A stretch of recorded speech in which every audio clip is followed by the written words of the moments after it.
We'll try to avoid looking at that. That's just Okay. sort of there so that we can. We're talking to you. We're talking to you. We're not talking to the monitor. We're talking to you. Yeah, to you. Welcome back to the production vlogs. It is production vlog 7, maybe? I can't remember. Yes. Yes. Yep. We're up to 7. Survived the holiday season. It is a new year. Feels good.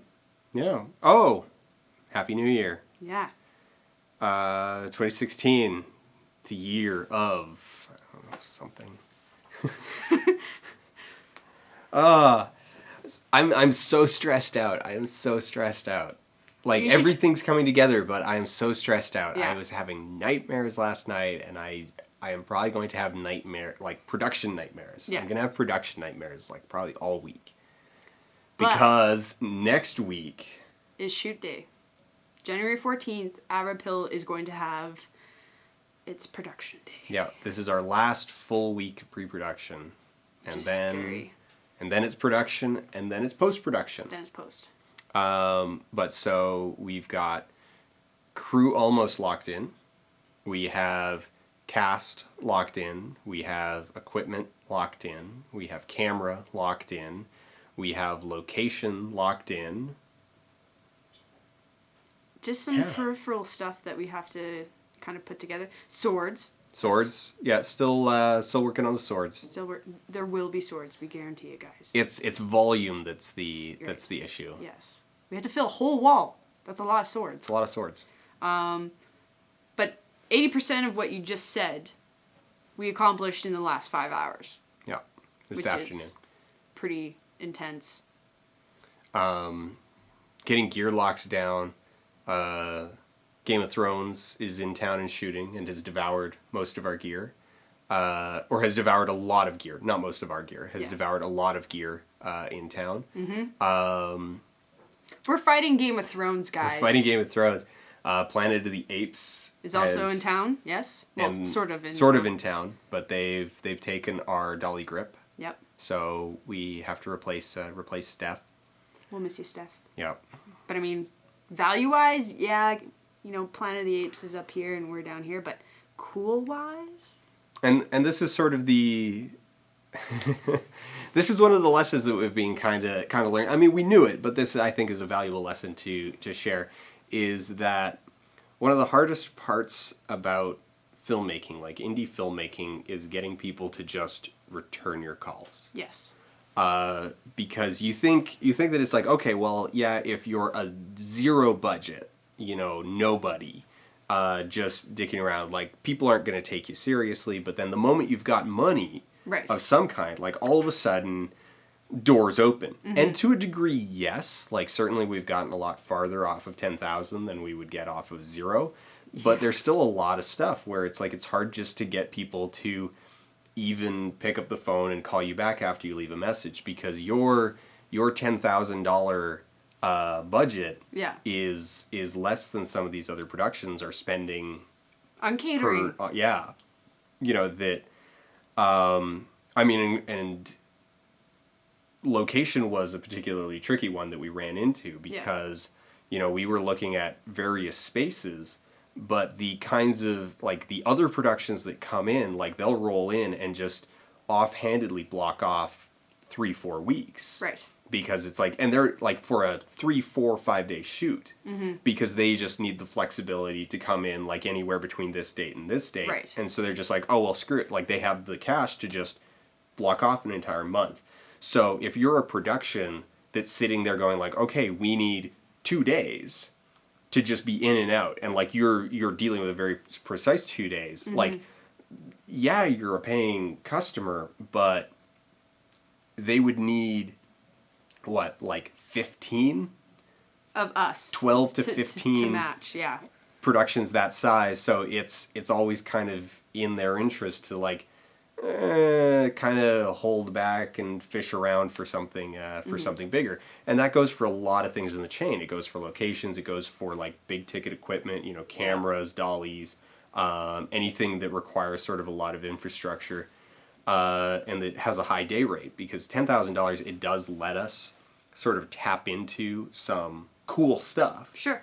But then you got to convince those cool stuff, the people who have that cool stuff, to take you seriously, and that's been a challenge, and that's a challenge pretty much all the way up. Like as long as your budget is under, I'd say 6 figures, like you're in Canada, because once you're over 6 figures, you're a fairly large production as far as Canada is concerned. Yeah. So yeah, like, you know, once you're over that though, I mean, people start bending over backwards for you. Well, and I think the other thing too is like, okay, we're talking Game of Thrones. Game of Thrones, they're probably having a B unit shoot in town. It's like D unit. D unit. And we did a rough calculation of how much they're probably paying to have the studio space booked. It is probably around $40,000 just to have the location. Ish. Right. Like their daily budget is our entire budget. Right. No problem. In fact, we were estimating that one element of that budget, like a particular sort of stunt-ish element or a specialty element, special hire, is probably in and of itself $10,000 a day. Right. To upwards of like 20 per day. And the reality is that we're trying to stretch $10,000 for absolutely everything. Yeah. And as it speaks right now, we have $14. Flex. $14 flex. And then it starts chipping out of post-production. Yep. Which, you know, is unfortunate, but, you know. And I mean, that's the thing is, it's $14 flex, where I put in a few contingency things. Like one, our truck, we're hoping, is only going to cost us about $250, but I have allocated $350 in there in case we have to drive around a lot more than we planned. But we might drive more than we planned and go over $350, in which case we would have to pull from the post. Yeah, but post already has a decent amount of contingency built into it. Right. For a variety of stuff. But, the other thing that we didn't talk about in detail was that we have now 4 members of our cast. Oh, yeah? Instead of 1. So when we did auditions back in early December, mid-December, we just saw some really good performances. Inspiring. And Dan decided that he would, collaborative, we said this would be pretty cool if we could fill the space with more than just one person. And we did some, rearranging in the budget, and now we have 4. Yeah. Which is pretty awesome, because I think it's going to give a new level of dramatics to it. It'll change the aesthetic of the room and the video portrait. But I think it'll get the point across, too. A little bit more. You know what one of the really challenging sort of things is? Is that when you think about it, the logistical overhead between us and Game of Thrones really isn't all that different. No, I think it's just pure scale. Yeah.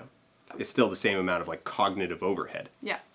Oh, totally. I mean, our catering is going to be me and my mom running out to Costco and then running home and making some crock pot recipes, but... In fact, actually, that's a great point. Their cognitive overhead for catering is probably lower because they just call up a caterer. Right. And are like, just, here's the day, show up with food, invoice the office. Yeah.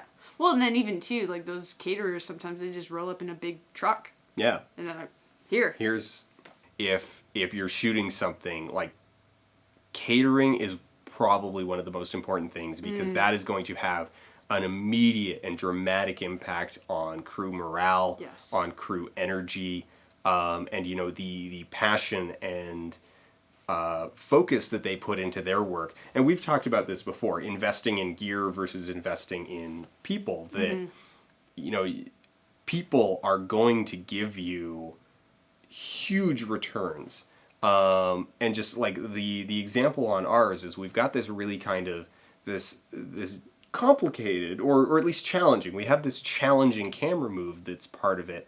And if your crew, like if your dolly grip is focused and alert and their heart's into it, then they're going to be able to nail it.